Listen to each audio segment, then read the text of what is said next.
Assalamualaikum warahmatullahi wabarakatuh. Salam satu hobi kicau mania Indonesia. Jumpa lagi di channel Sayang Satwa Kawan. Oke, pada pagi hari ini sambil menemani waktu santai saya akan membagikan sebuah video ulasan tentang burung anis kembang. Oke kawan, tidak usah bertele-tele, tidak usah berbasa-basi. Pada kesempatan kali ini saya akan membahas seputar bagaimana cara memilih seekor anis kembang berdasarkan katuranggan atau ciri fisik. Tentunya apa yang saya sampaikan ini murni adalah pendapat saya kawan ya. Jadi apabila nanti apa yang saya sampaikan sekiranya tidak sesuai dengan pemikiran kawan-kawan, tidak sependapat dengan apa yang kawan-kawan pikirkan, silahkan di skip saja kawan ya. Atau kalau kawan-kawan mau menuliskan di kolom komentar, silahkan tulis komentar di kolom komentar dengan sopan kawan ya. Dan untuk kawan-kawan yang ingin bertanya apapun tentang kicau mania, khususnya tentang burung anis kembang, silahkan menulis di kolom komentar. Apa yang kawan-kawan tanyakan nanti suatu ketika akan saya jadikan bahan video ulasan di channel Sayang Satwa ini. Oke, bagaimana cara memilih seekor anis kembang yang prospek baik berdasarkan ciri fisik atau katuranggan? Seperti yang sudah saya katakan di video-video sebelumnya, sebenarnya seekor anis kembang baik atau tidaknya itu faktor utamanya adalah genetik atau keturunan. Ketika seekor anis kembang mempunyai indukan yang genetiknya bagus, mudah ngerol, mudah gacor, mudah bunyi, maka anakannya dia berpeluang besar memiliki semua watak dan karakter dari indukannya. Itu kawan ya. Lantas sebenarnya ada cara lain untuk memilih seekor anis kembang, yaitu berdasarkan ciri fisik atau katuranggan. Saya membaginya menjadi 3 ciri fisik atau katuranggan kawan ya. Yang pertama adalah body, kemudian yang kedua adalah bentuk paruh, dan yang ketiga adalah bentuk bulu atau jenis bulu. Saya bahas satu persatu kawan ya. Yang pertama adalah body. Menurut yang saya amati selama ini, ketika kawan-kawan memilih anis kembang, usahakan pilih anis kembang yang tidak berbodi bongsor. Kawan ya, tanda kutip bahwa anis kembang tersebut harus jantan kawan ya. Soal jantan betina saya tidak membahas di video ini, karena yang saya bahas ini adalah ciri-ciri anis kembang jantan. Oke, yang pertama adalah body. Silahkan kawan-kawan diusahakan untuk tidak memilih anis kembang yang berbodi besar, berbodi gemuk, atau berbodi bongsor untuk anakan. Gitu kawan ya. Menurut yang saya amati, sebaiknya kawan-kawan lebih memilih burung anis kembang yang berbodi ramping dan berbodi kecil. Saya pernah beberapa kali merawat jenis burung anis kembang yang bodinya itu berbeda-beda.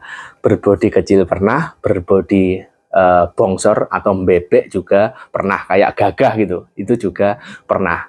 Ternyata yang saya amati, burung anis kembang yang berbodi kecil, kawan ya, kecil, ramping, tinggi, itu dia cenderung ketika dia memunculkan birahinya itu lebih enak. Dan ketika burung ini gacor, kawan ya, untuk membuat burung ini bunyi, kemudian berlanjut ke fase rajin ngeplong, gacor, dan ngerol, dia itu biasanya runtutannya itu jelas, kawan ya. Tidak dia berhenti pada ngeplong, tidak gacor, tidak kunjung gacor, atau dia dari gacor tidak ngerol. Seperti itu. Jadi dia runtutannya, burung anis kembang yang berbodi kecil, ramping, dan tinggi itu rata-rata dia enak gitu kawan ya. Kita menyetel birahinya itu enak.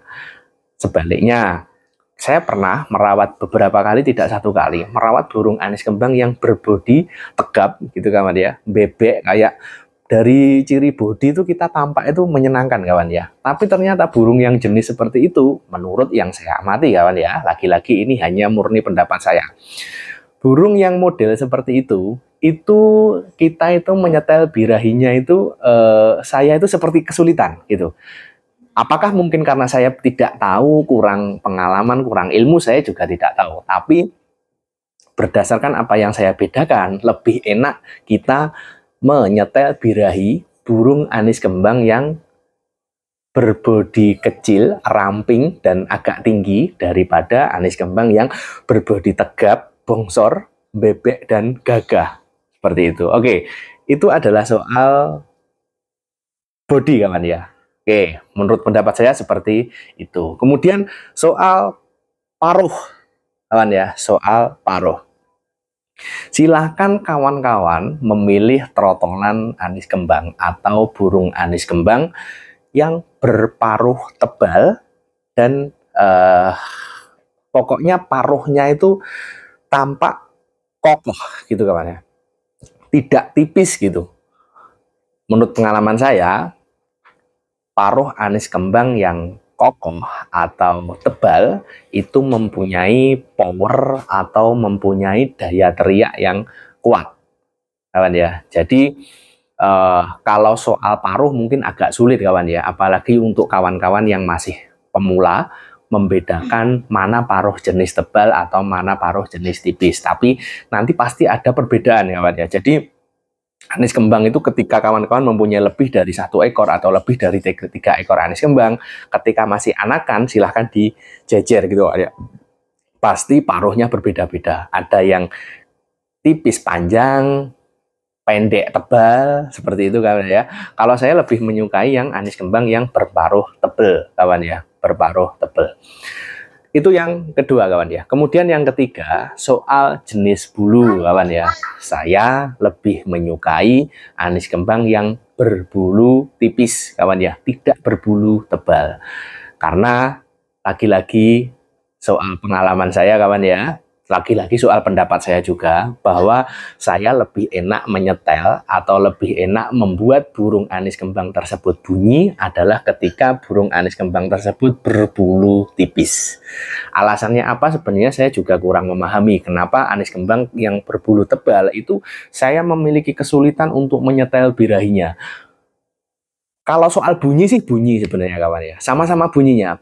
Burung berbodi bongsor itu juga bunyi, burung berbulu tebal itu juga bunyi, tapi ketika dia bunyi kawan ya, dia stagnan di situ kawan ya. Kan kalau burung anis kembang itu normalnya ya, normalnya. Dan yang kita harapkan kan ketika dia belajar berbunyi, ngeplong pelo, kemudian dia ngeplong jelas, gitu kawan ya. Rajin ngeplong, gacor, terus lanjut ngerong. Kan itu loh tahapannya yang kita inginkan. Tapi burung anis kembang yang berbodi bongsor dan berbulu tebal, itu terkadang dia berhenti di rajin ngeplong aja kawan ya. Bahkan tidak menginjak ke gacor. Apalagi loncat ke ngerol. Itu sulit sekali saya untuk melewati fase yang saya inginkan. Tapi sebaliknya, ketika saya memiliki burung anis kembang yang kecil, bentuk trotolannya itu jelek, bulunya itu tidak rapi, kawan ya, tipis gitu kawan ya. Tapi dia itu apa itu? Fase-fase dari bunyinya itu kita bisa menebak dan tidak berhenti pada salah satu fase.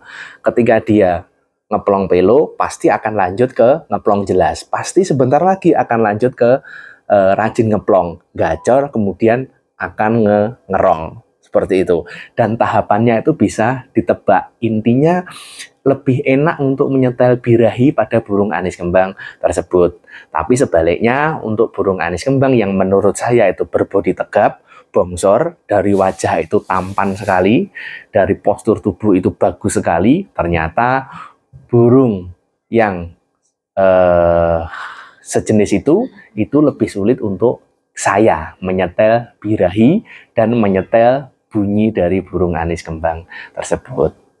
Gitu kawan ya. Jadi ada 3, body, kemudian paruh, dan jenis bulu. Kalau body, saya lebih menyukai burung anis kembang yang berbodi kecil, tinggi, dan ramping. Kemudian dari paruh, saya lebih menyukai paruh yang tebal. Itu tidak terlalu panjang. Kemudian dari bulu, saya menyukai bulu anis kembang yang tipis, tidak terlalu tebal.